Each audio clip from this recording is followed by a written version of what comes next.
Okay, it was the week of the tsunami. Remember the tsunami?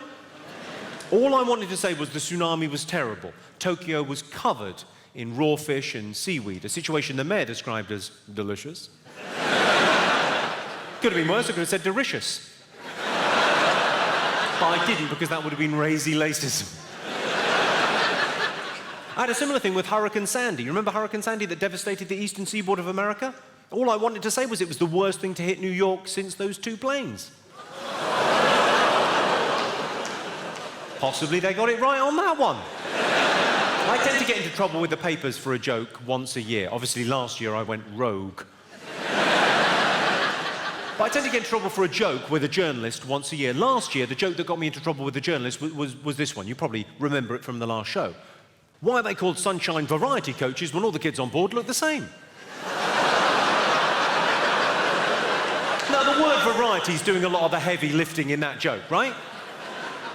It's not that bad. The journalist in question said, you can't say that about retarded children. Time out. Because Variety, the children's charity, they do great work. They do a lot of stuff with mentally disadvantaged children. But they also do a lot of stuff with physically disadvantaged children and socially disadvantaged children. You can't lump all those kids together and go, bunch of retarded kids.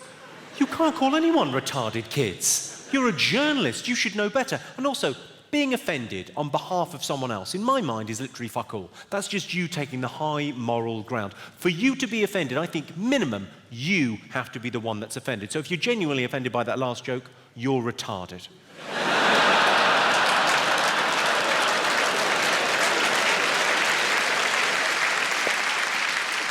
While we're talking about charitable stuff, as you leave this evening, there's going to be a bucket collection. There's people with buckets and tins, and I'll just briefly tell you what it's about. We're collecting money this evening for abused children. And if we raise between us just £500, we can buy their silence.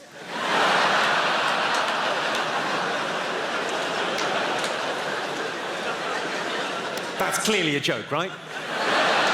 The reason I say that's clearly a joke is because I did a gig in Croydon a couple of months ago, and a woman genuinely came up to me after the show and went, where are those collection tins? Just unpick that for a second. So not only did she not realise that was a joke, she wanted to help. Is anyone totally unoffended by anything I've said? You're totally unoffended by anything? Well, what's your name, sir? Hamdi. It's an unusual name, you don't hear that every day. Well, I imagine you do, it's your fucking name. Hamdi, what do you do, Hamdi? Student. You're a student, what are you studying? Economics. Economics, whereabouts? Royal Holloway. Royal Holloway? Well, maybe if you'd worked a little bit harder for your A-levels. Just say Royal Holloway is not, I mean, come on. There are universities that have always been universities. There are universities that used to be polytechnics that then became universities, and then there's Royal Holloway, which I think used to be a 24-hour garage. And they got a delivery of books, and they fucking went with it, God love you. Right, let me try and offend you. All right, when I was at school, a mate of mine got caught wanking in the showers. Nothing? Well, it ruined the school trip to Auschwitz.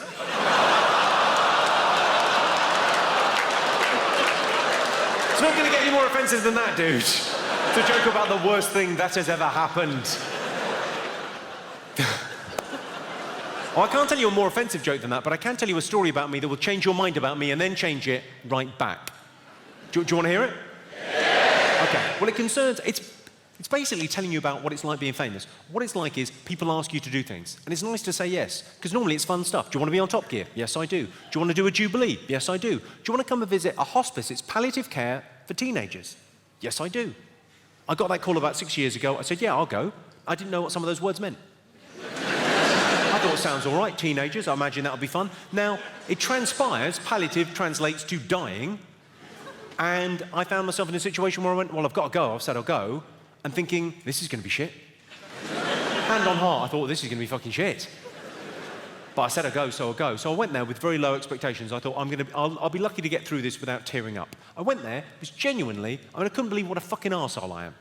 Because it was genuinely inspirational. It was brilliant to go. If you get a chance to visit a hospice, go to a hospice. They're amazing. Because I don't know what inspires you, but I like that idea of carpe diem, living in the moment, now being where happiness is. And if you meet life-limited teenagers, they're having that because they're aware of how precious time is, and I think we often forget in our day-to-day lives. So it was amazing to go and to be around. I've been back many times since, and I'd recommend it as a thing to do. It's really fun. They don't want to be shut away. They want to be part of society. The thing that blew me away when I went there was an incident.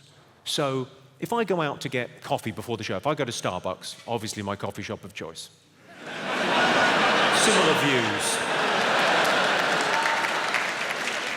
But if I go out to get coffee before the show, right, if there's a group of 15-year-old girls in the coffee shop, they'll be really flirty with me, not because I'm some super attractive dude, but because I'm a celebrity and there's a cachet to celebrity in our society, for better, for worse. There just is, it's a fact. So I'm used to that kind of flirting in that context. I wasn't expecting it within the context of palliative care for teenagers in a hospice. There's a girl in there, she just turned 15, pretty little thing, and she's a massive comedy fan. And she had all the DVDs, seen everything on YouTube, like really into it. And she was really flirty and really tactile. And I thought, what? All she wanted was a kiss. And I thought, well, where's the harm? She's going to be dead before she can testify.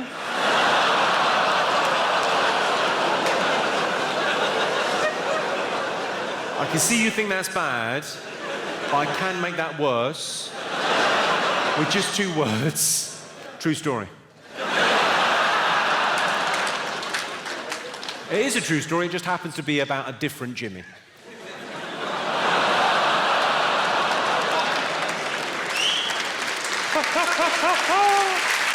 Thank you so much for coming out, Hammersmith. So fun. Thank you very much indeed. Cheers.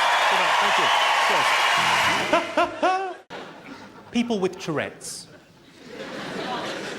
What makes them tick? That was originally about suicide bombers. I've toned it down for you.